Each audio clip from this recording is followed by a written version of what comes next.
এত সকালে ঘুম থেকে, মানে ডেলি তো আমি ঘুমাই, মানে বলতে কি বলবো, ফজরের নামাজ পড়ে এসে আমি একদম জোহর অবধি ঘুমাই। আর আজকে মানে ফজরের নামাজ পড়ে গাড়ি নিয়ে চলে আসলাম, দিয়ে ঘুম টুম সব চলে গেল। মানে ঘুমে একদম দেখতে পাচ্ছি না, যে আমার চোখই খুলছে না। আমি শুধু কি আর বলবো তোমাদেরকে, মানে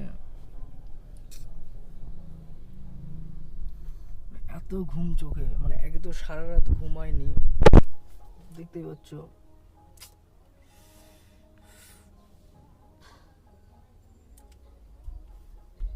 চোখে ঘুম দেখে বুঝতে পারছো যে কেমন হচ্ছে আমার সাথে, মানে কেমন বিচ্ছে। আমি কি আর বলবো, না বললে বুঝতে পারবো না একদম। ঠিক আছে, দেখি কতক্ষণ। ভাবলাম যে এক ঘুম মারবো, মারলে শরীরটা আরও খারাপ করবে, তার জন্য আর ঘুমাবো না। দেখা যাক কি হয়, কি আর হবে। ঘুম আসলে না ঘুমালে কি ঠিক হয়? দেখা যাক, দেখা যাক কি হয়।